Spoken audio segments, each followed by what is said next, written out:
Subscribe now and experience a spine-chilling horror story. And don't forget to press the bell icon so you don't miss any new stories. It was 12:30 at night in Kolhapur. A bus full of senior college students was on its way to Dharashiv, driving through a dark forest road. Their trip had just ended and they were returning home to Dharashiv. After spending the entire day having fun and roaming around, everyone was exhausted. Most of the students had already fallen asleep in their seats. Near the front door seat of the bus, the sound of the engine mixed with the whispering wind as the night grew darker. But Shyam was a quiet boy. He always preferred to stay alone. He didn't really get along with anyone, nor did he have any close friends. That night too, he was sitting all by himself on a seat near the window. "Sir, I need to go to the toilet," he said softly. Vikas sir half opened his sleepy eyes and looked out the window. The bus was still moving through the dark forest. "Wait for a while," he murmured. "Once we're out of the jungle, wake me up. I'll stop the bus then." He said that and closed his eyes again, quickly falling back to sleep. Shyam turned his gaze outside the bus window and started waiting for the forest to end. After a little while, the trees began to thin out and the bus reached a lonely open area. He gently woke up Vikas sir, who then asked the driver to stop the bus. As soon as the bus halted, Vikas sir announced loudly, "If anyone else wants to go to the toilet, go now, otherwise the next stop will be directly at Dharashiv." Hearing that, Shrikant, who was sleeping on the back seat, woke up, grabbed a torch and stepped out first. Behind him, Shyam and Shrishel both got down from the bus and went to relieve themselves behind different bushes. Shyam finished first and started walking back toward the bus. But then Shrikant still hadn't returned when suddenly a loud scream echoed from the bushes. Hearing his cry, Vikas sir and Shyam immediately ran toward him. But before they could reach, Shrikant came out from behind the bushes himself. "What happened? Why did you scream?" Vikas sir asked, concerned. "Nothing, sir. A thorn pricked my foot through my slipper," Shrikant replied, embarrassed. Hearing the commotion, the driver Vijay Mama and the peon Panda Mama also stepped down from the bus. Everyone was just about to climb back inside when suddenly a motorcycle stopped right in front of the bus. "Hey, brother, you're not from around here, are you?" the biker said urgently. "Don't you know, people on this road often get trapped by the chakwa." Hearing the name Chakwa, Vikas sir laughed lightly. Yes, we've heard of it. Don't worry, we're just leaving." Saying that, everyone got back on the bus. From the front seat, Pandav Mama turned towards Vikas sir and asked curiously, "Sir, what was that man talking about, this Chakma thing?" Vikas sir explained. In Hindi, Chakma means Chhalawa, a ghost or spirit. They say when people die while traveling at night, their souls turn into Chhalawas. These spirits catch hold of travelers who journey at night and never let them reach their destination. No matter how fast you drive or how far you go, you always end up back at the same spot where the Chhalawa got you. He paused, his tone serious now. Or sometimes they make people lose their way and take them somewhere else, to the place where the Chhalawa wants them to be. The driver then added grimly, "Yes, and travelers keep roaming in circles at the same place all night long. They keep losing their way until the sun rises, because only sunlight weakens these spirits." He sighed. "Some of my driver friends have also been caught by Chhalawas. They say these ghosts mostly target tired travelers because tired people are the easiest to control." He glanced into the dark forest outside and murmured, "When that happens, the Chhalawa becomes very powerful." "The Chhalawa sounds dangerous," Pandav Mama said nervously. "Oh, come on," Vikas sir replied casually. "There's nothing dangerous about it. All of this is just superstition. When a driver gets tired at night, his mind starts to play tricks on him. He loses focus, gets confused, and ends up missing turns or driving in circles. That's when uneducated people start saying it's the work of ghosts. They call it Chakwa or Chhalawa." Both Shyam and Shrikant, sitting nearby, were listening carefully. Shyam spoke up in a low, serious voice. "No, sir. Chhalawas are real, and some of them can even kill. My grandfather was once tormented by a Chhalawa so badly that he barely escaped with his life. Many of the accidents that happen at night, they're not all just accidents, sir. Some are the work of these Chhalawas. They're ruthless hunters of the night. They feed on the fear and exhaustion of travelers. Like predators, they scare their victims, chase them, and finally kill them, claiming their souls as prey. He paused, his voice almost trembling. We only ever hear that people died in a car accident, but the real cause of death is the Chhalawa. Vikas sir frowned slightly. Sham, he said, don't listen to his nonsense. His aunt is a writer, remember? She must have told him all these spooky tales. And you know writers, their job is to create stories. That's how they earn their living. From the back seat, a few students laughed faintly, unaware of the dark fate slowly closing in on them. Shrikant, that's enough. Be quiet and go to sleep, Vikas sir scolded him firmly. After that, everyone closed their eyes and slowly drifted back to sleep. Some time passed, but Sham was still awake, staring quietly out the window. The bus was moving through the middle of a dense forest, the trees casting airy shadows under the pale moonlight. Suddenly, Sham noticed something strange. On the side of the road stood a closed tea stall. That's odd, he whispered to himself. I saw the same tea stall earlier, in the previous forest. A chill ran down his spine. He leaned closer to the window, scanning the surroundings carefully. Then it hit him. This was the same forest they had passed before reaching the deserted spot earlier. Alarmed, he ran toward the front of the bus. Vijay Mama, he called. The driver, half asleep, was drowsily blinking and staring the bus. Which forest are we in now? Sham asked. Oh, just another forest on the route, Vijay Mama replied lazily. There are many along the way.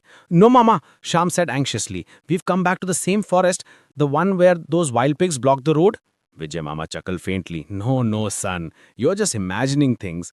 That forest was left far behind long ago. Their conversation grew louder, and soon Vikas sir woke up from his sleep. What's going on, Sham? He asked, rubbing his eyes. Sir, Sham said with a trembling voice. The Chhalawa has caught us. The bus is going in circles. We've returned to the same forest as before. But just like the driver, Vikas sir didn't believe him either. Sham, he said, trying to calm him down, you're just tired and imagining things. Sir, if you don't believe me, Sham insisted, pointing outside, then look out the window. In a few minutes, you'll see the same road again. Look, sir, Sham shouted, pointing out the window. In a few moments, you'll see a truck overturned on the roadside. And sure enough, within seconds, everyone saw it. A truck lying on its side, exactly where Sham had said it would be. Everyone's eyes widened in disbelief. Even Vijay Mama, the driver, realized now that Sham was telling the truth. Just then, the forest ended, and the bus arrived at the same deserted spot where they had earlier stopped for the toilet break. Everyone froze. Their faces turned pale with fear. Vikas sir's mind went completely blank, and Shrikant, terrified, moved from the back seat to the front. The bus was still moving forward, but moments later, it entered the same forest again.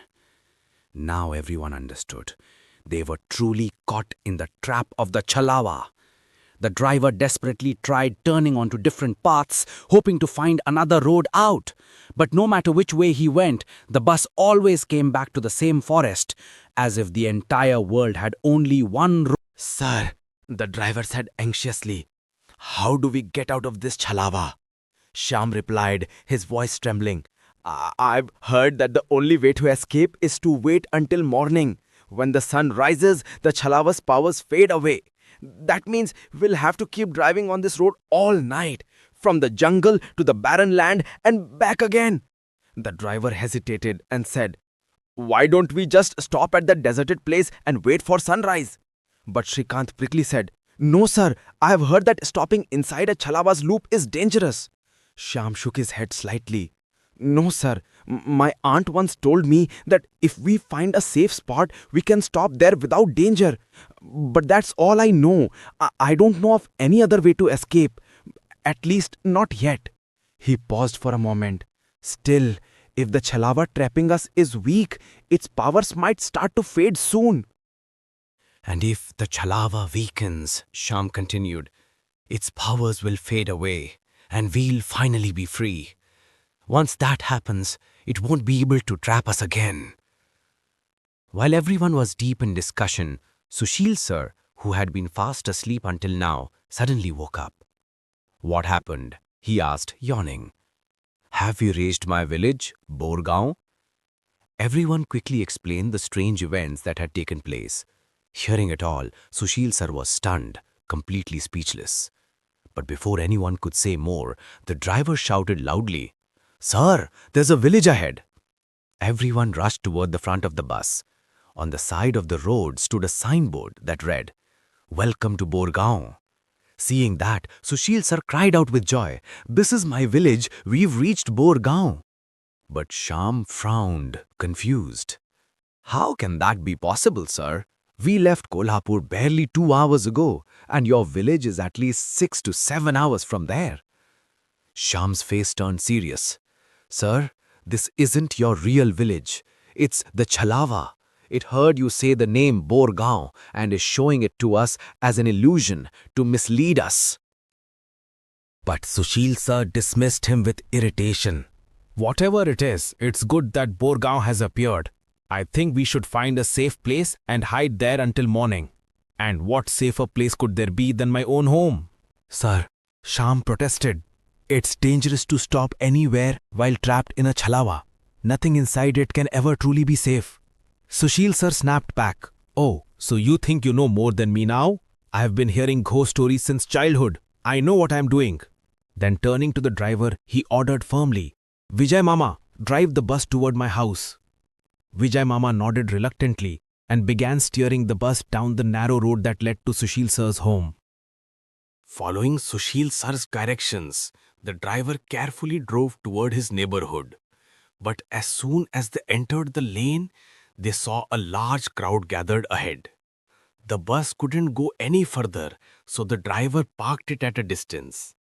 From the crowd came the sound of loud crying and wailing. Everyone grew uneasy, and they realized that the people were gathered in front of Sushil sir's house. Hearing the cries, a chill went down everyone's spine. Sushil sir immediately got off the bus and rushed into the crowd, followed closely by the others.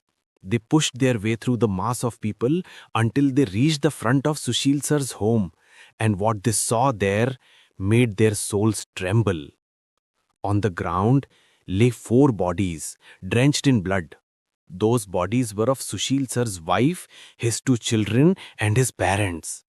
All of them had been brutally murdered, their throats slit with a sharp weapon. Seeing the blood-soaked bodies of his own family, Sushil sir let out a heart-wrenching cry and fell to his knees, sobbing. What happened here? He shouted. Who killed them? He turned to a one-eyed old man standing nearby, trembling with grief. The old man spoke in a broken voice. Your wife, she killed your children and your parents with a knife, slit all their throats, and then she slit her own and took her own life. What? Sushil sir gasped in horror. But why? Why would she do such a thing? The old man's eyes burned with anger.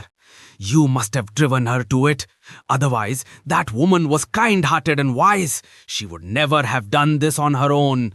That's not true, cried Sushil sir. In all these years of marriage, I never once made her cry, and you're blaming me for this? But the old man snarled, You're the one who pushed her to it. Here, take this knife. He shoved a blood-stained knife into Sushil sir's trembling hands. If you truly regret your sins, atone for them by giving your own life. The one-eyed old man sneered. Besides, what will you even do living alone in this world now?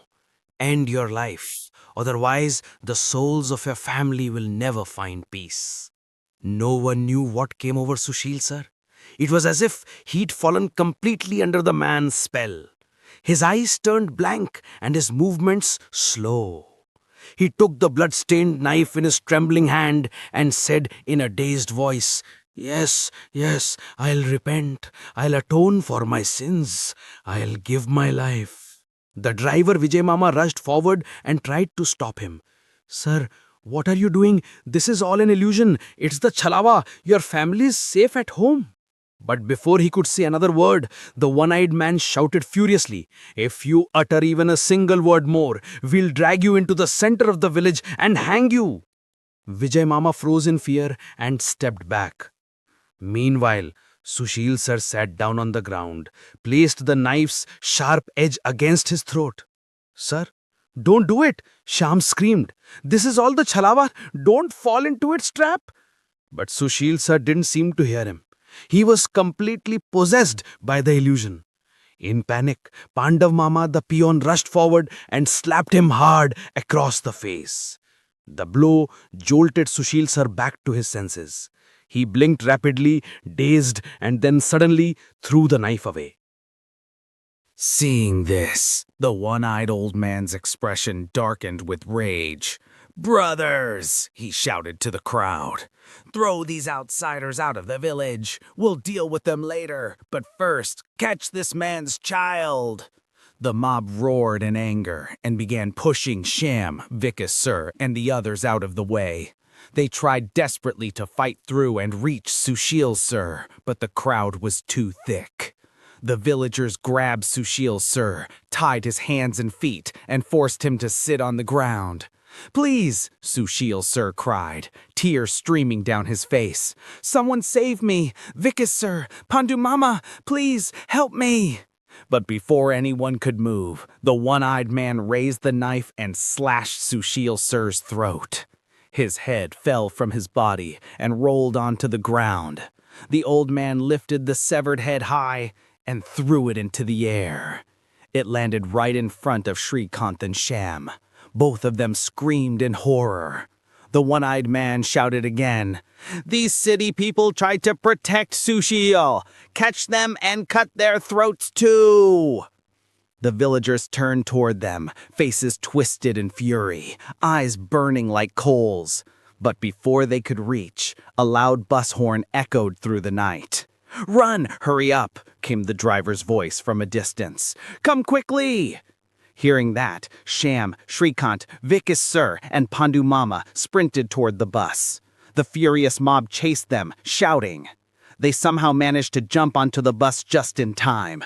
Stones smashed against the windows as the villagers attacked. The glass shattered, scattering sharp shards that cut into their skin. But none of the students stirred. They all remained fast asleep, still trapped under the Chhalawa's spell. Even Shyam, Vikas Sir, and Shrikant had glass shards embedded in their arms and faces as the driver tried to push the bus through the chaos. A few villagers blocked the road ahead, hitting the bus violently with sticks and stones. And that's when the nightmare deepened. The driver, panicking as the villagers blocked the way, pressed down hard on the accelerator.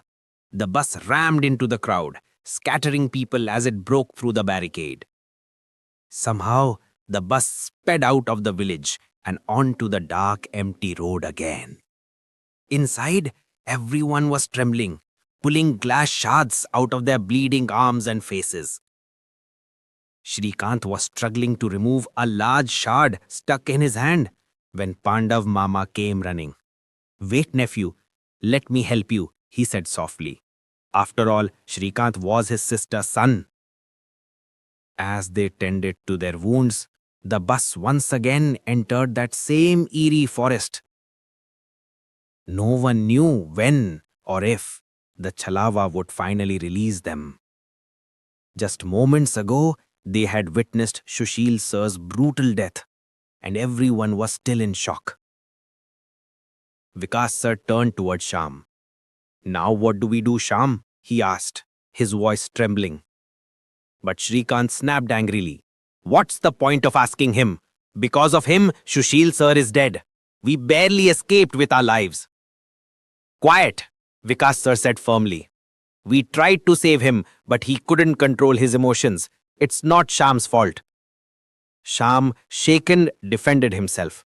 I did everything I could. Now all we can do is wait for morning and keep the bus moving without stopping anywhere. The driver interrupted anxiously. But sir, there isn't enough diesel in the bus to run till morning. If we run out of fuel before sunrise, we'll become the Chhalawa's next victims. Sham's face turned pale. This Chhalawa is stronger than I thought, he whispered. And today is Amavasya, the new moon night. My aunt once told me there are many kinds of Chhalawas, but the most dangerous of all is the Amavasya Chhalawa. It comes out only on the night of the new moon, hunting for prey. It doesn't attack just one or two people. It targets large groups of travelers. It first looks for the weakest, most exhausted person. He said in a haunting tone. It terrifies them until their heart gives out. And once they die, the Chhalawa possesses their body. Then it stays among the remaining travelers, confusing them, leading them in circles, again and again, until everyone is lost and drained. And when they are too weak to resist, it kills them all. Sham looked around slowly, his voice now barely above a whisper. And I think the Chhalawa that has trapped us tonight is the Amavasya Chhalawa. And worse, it's already among us. Hearing that, everyone froze, their faces turned pale, their hearts pounding in terror. All of that may be true, but how do we get out of this Chhalawa? The driver asked. Sham said, there's only one way, but it's bloody and dangerous. The Chhalawa is still possessing some dead body among us. We must find that body and kill it. A spirit's hold isn't as strong on a corpse as it is on a living body. The moment we destroy the body, the spirit will leave it, and then it can't enter another corpse. An Amavasya Chhalawa can possess only one dead body per night. So the spirit we are dealing with must already be in one of us. But which one? Someone whispered. It is in the student sleeping back there. He's unconscious. The Chhalawa must be in one of us. Wait, we are all alive. No, one of us is already dead. The Chhalawa killed them and took over their body. After possession, the dead body looks exactly like a living person because the spirit imitates human strength. But who could it be? Sham grew serious and stared straight at Shrikant. The bus kept moving through the forest as the driver listened to the heated conversation from the front. He knew if the bus stopped, the spirit could swallow them whole. Silence settled over the vehicle. Everyone strained to hear what Sham would say next. It's him. Shrikant is the Chhalawa, Sham declared. What nonsense are you talking? Are you awake? Yes, your aunt has written many ghost stories. That doesn't give you the right to say anything and expect us to listen. But trust me, Shrikant is the spirit. When he went behind that bush at the deserted spot, I saw him staring at something weirdly. As I moved closer to see, my sandal caught on a thorn and I screamed and the shadow disappeared. Perhaps at that moment, the spirit grabbed Shrikant and possessed his body. Kill him now before it gets away. Everyone was shocked, but Sham's words carried weight. Sham, watch your tongue, nephew. Someone growled angrily. If anyone lays a hand on him, I'll kill them. Vikas sir snapped, furious. Don't listen to this Pandu, another said. I think he's right. We all heard Sham scream from the bushes. Sham is telling the truth. Even the driver, still gripping the wheel, muttered that suspicion fell on Sham as well.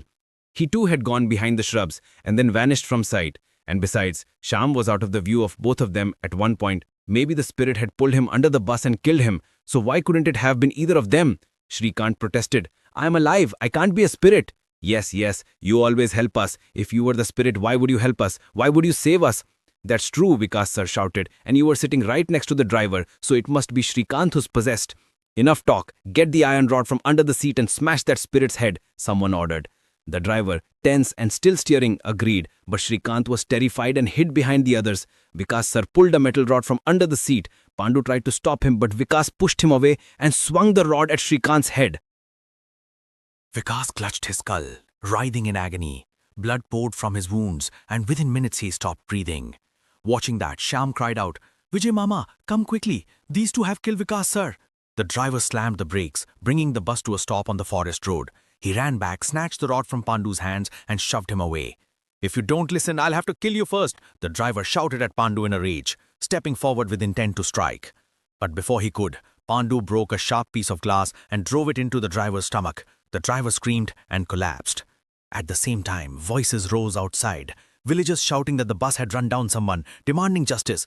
"What did you do? Take them out! Punish them!" Stones began to hit the bus. People outside rained blows on the windows and doors. Pandu ran forward and saw several villagers pelting the bus with stones and shouting, "Get out or else!" He shouted back in panic, but no one listened. Then Sham cried out to Shrikant that all these attackers were illusions. They were Chhalawas. "We are trapped inside the forest. That's why we are in trouble. Vikas sir and the driver have been killed, and yet they didn't come out to save us. That means the spirit is still among us, and it's your uncle." Shrikant's eyes widened in horror. "No, that can't be," he protested. "You saw how my uncle killed Vikas sir and the driver. He could have only injured them, but he killed them. No, you're wrong." Shrikant spun, furious, and how the crowd had turned hostile.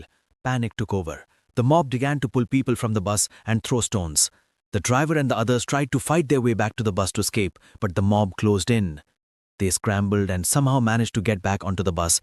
The villagers pelted the windows with rocks, shattering glass that sliced into their flesh, but still, none of the students woke up. They were all under the Chhalawa's influence, asleep despite the carnage. Sham, Vikas sir and Shrikant each had shards of glass embedded in them. Some villagers at the front beat on the bus, trying to break in with rods, and chaos spread as the bus sped away, racing back into the forest once again. The driver snatched the iron rod from Pandu's hands and shoved him aside. "Listen to me. If you won't, then I'll have to kill you first," he barked at Pandu in fury and raised the rod to strike. But before he could, Pandu broke off a sharp piece of glass and stabbed it into the driver's stomach. The driver screamed and fell to the ground. At the same moment, angry voices rose from outside the bus. "You've run this bus into the middle of the road. What will happen if it collides with a speeding vehicle? Bring them out, punish them." Stones and debris rained down on the bus as the crowd began pelting it. Pandu ran forward and saw men throwing rocks at the bus. They shouted angrily, "Get out! Why are you hiding inside?" Pandu screamed at them to stop, but no one paid attention. Then Sham shouted to Shrikant, "These people are nothing but Chhalawas, illusions. We're trapped in the forest, that's why this is happening. Vikas sir and the driver are dead, and yet they didn't come out to save us. That means the Chhalawa is still among us, and it's your uncle." Shrikant's eyes widened in shock. "No, that can't be. How could you do such a thing?" he cried. "You saw him kill Vikas sir and the driver. He could have only hurt them, not killed them. No, you're wrong." Shrikant's face went pale with fear as Sham insisted. "Look, Shrikant, when you went behind that bush at the deserted spot, I saw you staring at something weird. As I stepped forward to see, my sandal hit a thorn and I cried out and that shadow disappeared. Maybe at that moment it grabbed you and possessed your body. We must kill it now before it escapes." The accusation hit everyone like an ice-cold splash. Some reacted defensively. "Sham, watch your tongue, nephew," someone snapped. "If anyone so much as lays a hand on him, I'll kill them," Vikas sir warned, furious. Pandu said, "Don't listen to this nonsense. I think Sham's right. We all heard his scream from the bushes. Sham's telling the truth. Even the driver muttered that suspicion could fall on Sham too, since he'd also been behind the shrubs and briefly out of sight. And besides, neither Vikas nor I saw everything clearly. The spirit could have taken anyone." Shrikant protested. "I'm alive. I can't be a spirit." Sham shot back. "If you were the spirit, why would you help us? Why would you save anyone?" Vikas sir yelled, "Enough! Get the iron rod from under the seat and smash that spirit's head." The tension snapped. Shrikant, terrified, tried to hide. Vikas sir lunged under the seat, pulled out a metal rod and swung it at Shrikant's head. Shrikant dodged and fell to the floor. As Vikas sir raised the rod for another blow, Pandu grabbed it from behind, wrenching it away and then using it to strike Vikas sir with full force. Vikas sir clutched his head, blood pouring down his face. He writhed in pain and within minutes stopped moving. Sham yelled, "Vijay Mama, hurry, come back. These two have killed Vikas sir." The driver slammed the bus brakes and skidded to a stop on the forest road. He ran back, ripped the rod from Pandu's hands and shoved him away. "If you don't listen, I'll have to kill you first," the driver snarled at Pandu and moved to strike. But before he could, Pandu tore a jagged shard of glass free and drove it into the driver's belly. The driver screamed and collapsed.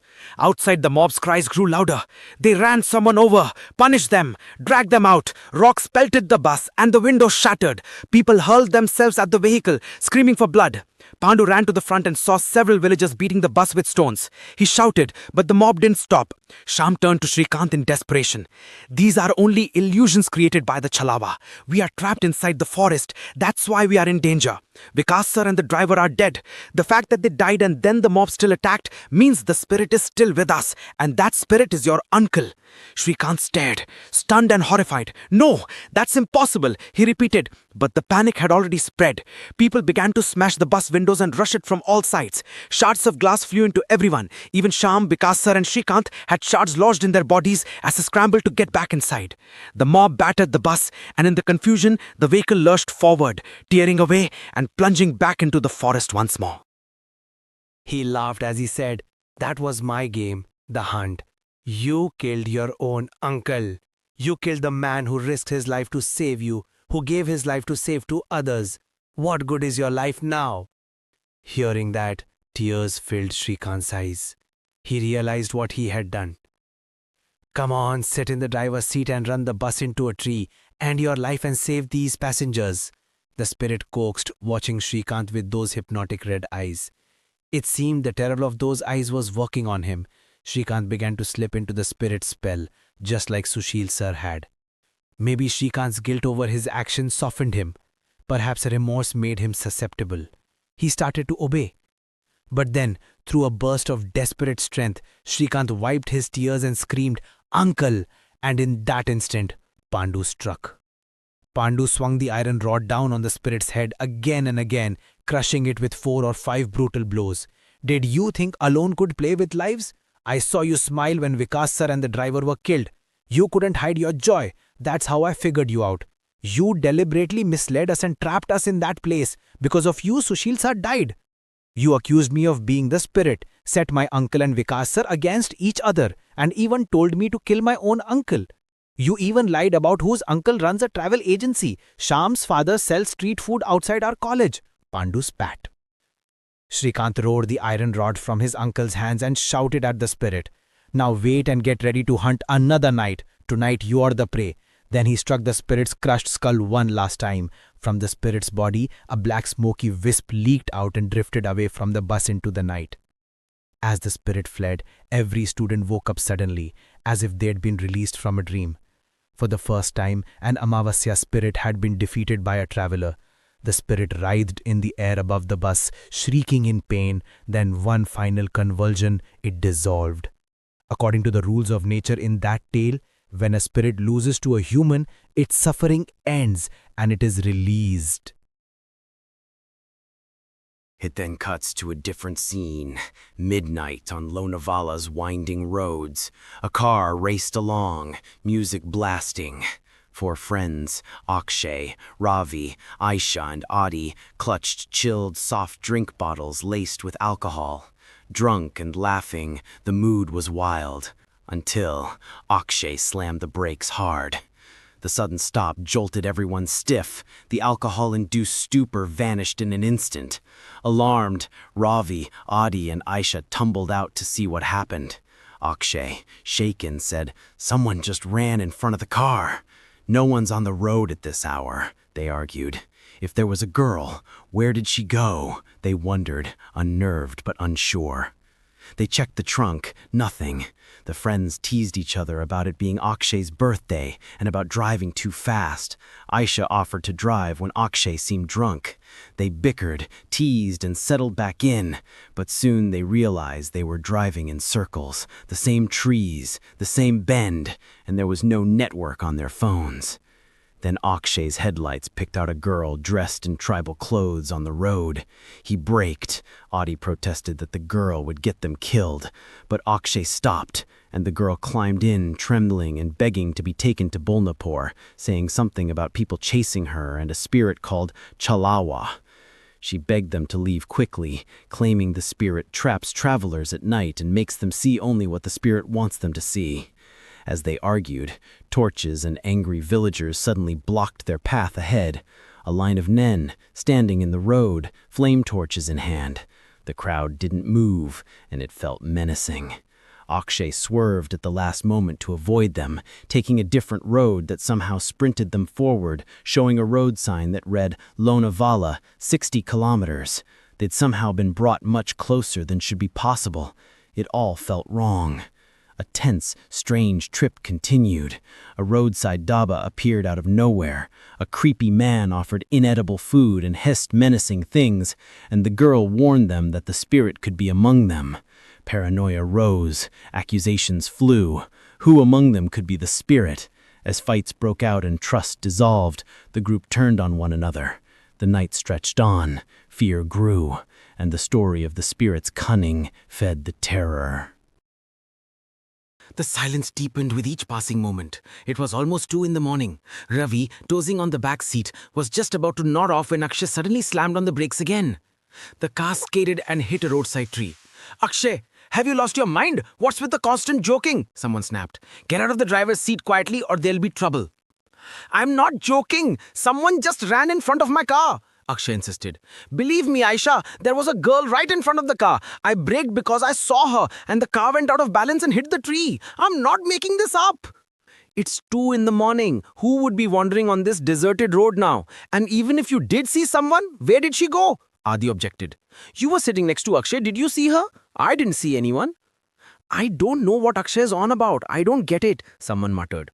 "Where did that girl go so suddenly? We barely escaped an accident," Adi said. As he, Ayesha and Akshay climbed out to check, Ravi kept sleeping through it all. He was in such a deep sleep he didn't even wake up. "If the car had gone off the cliff, he'd still be snoozing like Kumbhakarna," someone teased. "So drink in moderation." "Yeah, you're right. Maybe I'm a bit tipsy. I'll sit in the back. You drive," Akshay agreed. "Take care, okay?" Akshay returned to the driver's seat and Ayesha tried to nap. After a while, Adi said, "Guys, it feels like we're going in circles. Same trees, same hills. I really think we're stuck." "Check the location," someone told him. But Adi pulled out his phone. There was no network at all. "My phone's got no signal either." Then, in the car's headlights, Akshay saw a girl dressed in tribal clothing. "I think I'm hallucinating again," he muttered. "If I brake now, everyone will gang up on me and throw me off the mountain." Adi warned, "You can't just hit the brakes, they'll toss you off the cliff." But Akshay slowed the car and stopped a little distance from her. Suddenly the girl appeared beside the vehicle as if she had run up to them. "Please, take me to Bhulanpur, sir," she begged breathlessly. "Please, I'm terrified. They're after me. Please get me out of here or something terrible will happen." Hearing her, Akshay opened the door and she climbed in to sit beside Ayesha. "Thank you so much, sir," she said. "I was lucky to escape. You have no idea. It's not safe to be out here this late. There's a spirit, a Chhalawa, that roams at night looking for prey. When it fixes its gaze on someone, it binds their vision. Then you see only what it wants you to see." Before she could finish telling her story, a group of people holding torches suddenly stood across the road, blocking their path. "Who are these people? Why are they standing and surrounding the road?" someone cried. The villagers stood immobile, not moving an inch, and the sight made the group jump. They stared angrily, and fear spread. "What will you do if they attack when you stop the car?" someone warned. "Don't stop. If they catch us, we're finished." Akshay's car slowly approached the crowd. The villagers held burning torches and sticks, and their faces were full of anger. As the car neared, Akshay spotted a narrow turn and swerved. The car sped off down that lonely road. Asha's sleep snapped away. "Who was that girl? Where did we end up?" she panicked. "We just saw a Chhalawa with our own eyes." Akshay had taken a last-moment turn that probably saved them. Without it, who knows what would have happened. Soon they saw a road sign, Lonavala, 60 kilometers. "We'll be in Lonavala in an hour?" someone exclaimed. But the trip to Lonavala normally takes far longer than that. Something was definitely wrong. "This trip feels bizarre," someone said. "Ravi is sleeping through all this. How? We met that girl in the middle of the night, then a road appeared out of nowhere. This is not normal." They argued. Some thought Akshay had done the right thing, others were uneasy. As they drove, they spotted a roadside dhaba out of nowhere. "Let's stop and check where this road goes," someone suggested. Ayesha refused to get out of the car. She was terrified. "You guys go, I'll stay here. I don't want to get out. This road shouldn't even have a dhaba." But Adi and Akshay insisted, and Ayesha finally let them go while she stayed inside. Akshay flipped a cigarette and lit it. Adi refused a cigarette because he had been drinking.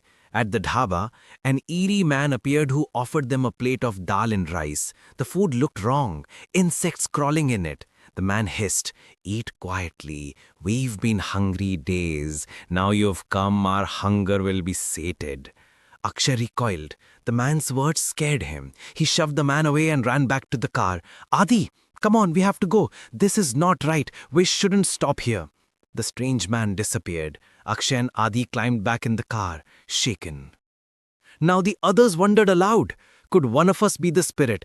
That would explain everything. Distrust and paranoia crept in. The girl at the roadside had warned them. The Chhalawa can make you see whatever it wants. It manipulates your perception and traps travelers. If it chooses someone, it can twist their mind and cause them to turn on each other.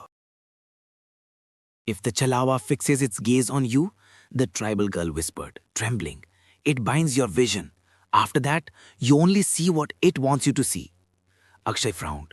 But why were you running? Who was after you? Sir, I was caught by the Chhalawa, she said, panting. I barely managed to escape with my life. She was still telling a story when suddenly a group of people appeared ahead on the road, holding burning torches and sticks, blocking their path. What the hell? Who are these people? Why are they standing in the middle of the road? Adi exclaimed. Sound the horn, Akshay shouted, slamming it repeatedly. But the crowd then flinched. They stood, staring, motionless, their faces lit by the flickering flames and filled with fury. Damn it, Akshay muttered, gripping the wheel. It's a narrow road. If they don't move, I'll have to stop the car. Don't stop, sir. Don't stop. They're not people, sir. If they catch us, none of us will survive. What do you mean? You want me to run them over? No, please, don't stop. Akshay's car rolled closer. He could now see the torches, the clubs, the twisted expressions of rage. His hands trembled. But then, out of the corner of his eye, he spotted a turn on the right. Without thinking, he spun the wheel and veered sharply onto that narrow lane. The car sped down the lonely, silent road. The sudden motion jolted Ayesha awake. Hey, who's this girl? And where on earth are we? Akshay panted. We just saw a Chhalawa with our own eyes. Those people back there, whatever they were, they weren't human. If I hadn't turned the car at the last second, who knows what would have happened? I don't understand anything anymore, Ayesha said shakily. Where exactly are we? Akshay squinted ahead and saw a signboard illuminated by the headlights. Lonavala, 60 kilometers. What? Just an hour to Lonavala? That's impossible, Ayesha exclaimed. It takes at least 3 hours to get there. Exactly, Adi said frowning. Something's not right. This whole trip has turned bizarre. Ravi's still sleeping. How can he not wake up after all that's happened? We met a strange girl in the middle of nowhere, found a road that doesn't exist, and now we're apparently close to Lonavala. Something's off. I'm not saying Akshay did wrong, Ayesha replied, but I don't think this road is normal. As they argued, Akshay pointed ahead. Look, a dhaba. Let's stop and ask where this road leads, Adi suggested. No, the tribal girl shouted. Don't get out of the car. Please, sir, don't. Yeah, Ayesha agreed nervously. This mountain road doesn't have any dhabas. How did one suddenly appear here? Come on, you two, Akshay sighed. We'll grab a bite, stretch a bait. We'll even get something packed for Ravi. He's been sleeping this whole time. Despite the protests, Akshay and Adi stepped out and walked towards the dimly lit dhaba. Akshay lit a cigarette as they approached. Want one? Akshay asked. No, man. You've already been drinking. Don't act crazy. You still have to drive. Akshay ignored him and called out. Anyone here? Got something to eat? A strange-looking man emerged from inside, his eyes glinting oddly in the half-light. Without a word, he placed a plate of rice and lentils before them. Akshay looked down and froze. Worms crawled through the food. What the hell is this? He shouted. The man smiled eerily. Eat quietly. We've been hungry for days. Now that you've come, our hunger will finally end. Chills ran through Akshay. He pushed the man away and bolted toward the car. Adi, get in. We're leaving. Something's very wrong here. Where will you run? The man's voice echoed behind them. He's already reached you, already deceived you. None of you will survive now. Then the man vanished into thin air. Panicking, Akshay and Adi jumped back into the car. Adi, Akshay gasped. We're still in the Chhalawa's trap. That man said it himself. He's already among us. What if one of us is the Chhalawa? Don't start, man. What nonsense are you saying? Adi snapped. You've been asleep this whole time, Ravi. You don't even know what we've been through. That dhaba, that man, none of it was real. Ayesha looked at Ravi suspiciously. He's right. Think about it. The car stopped several times. There was noise, shouting, but Ravi never woke up. What if he's the Chhalwa? What? Are you all insane? Ravi yelled. Maybe it's that girl who roams mountain roads at midnight. She's no girl. She's a spirit. Throw her out and this will all end. Shut up! Akshay shouted. I won't let you harm an innocent girl. No, sir, the tribal girl cried. It's Adi. He insisted we go to that dhaba. This is all he's doing. Enough! Ayesha screamed.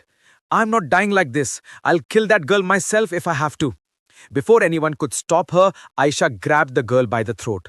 Akshay hit the brakes, leapt forward and tried to pull her away. Stop it! You'll kill her!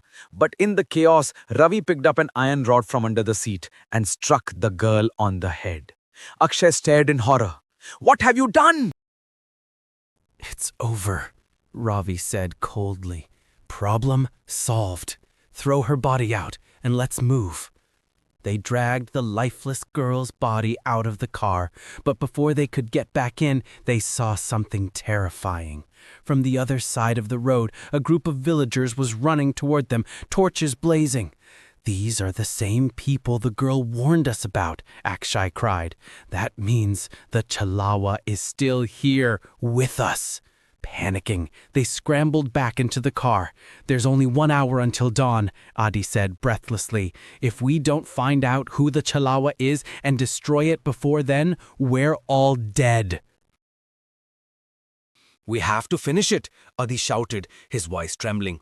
If we don't, none of us will survive. Calm down, Akshay said desperately. Whatever this thing is, it's destroying our ability to think. We can't tell what's real and what's not. It's breaking us emotionally so it can control us. Keep your lecture to yourself, Ravi roared. I'll end all three of you right now.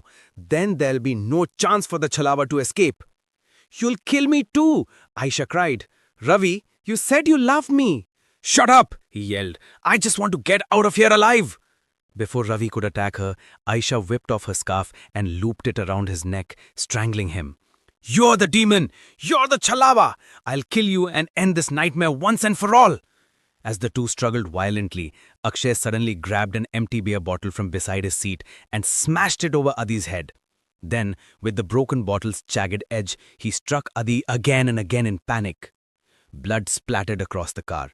Adi fell back, gasping. And then, before their horrified eyes, his face began to change. His skin turned pitch black, his clothes tattered, his eyes hollow and burning with a sinister glow. No, this can't be, the creature roared. No one has ever escaped my illusion before.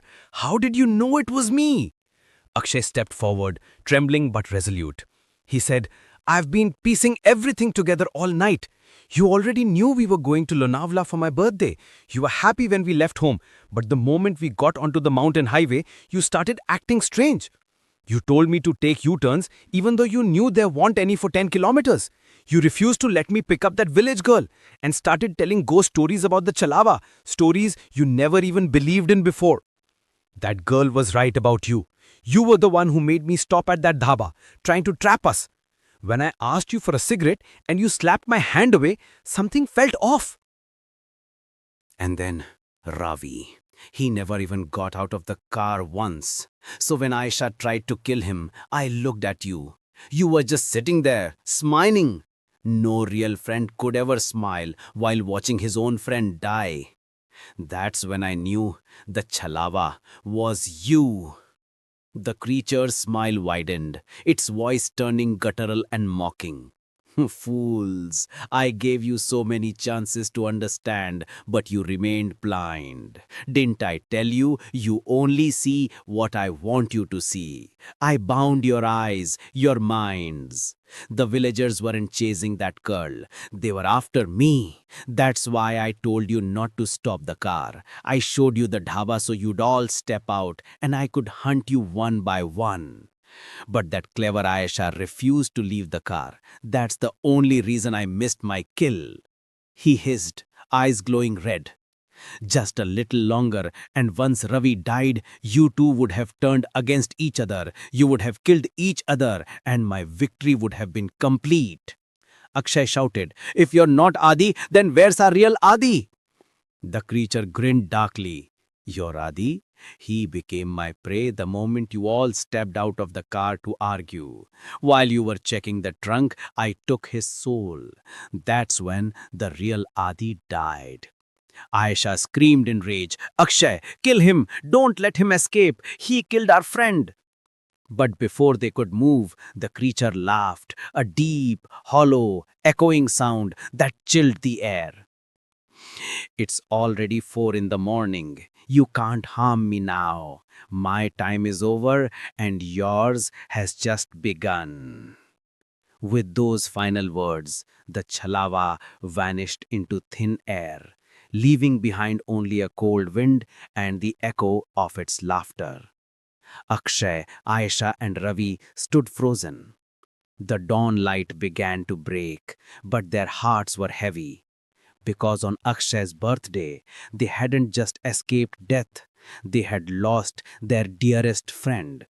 That night, the Chhalawa spared their lives, but the grief of losing Adi would haunt them forever.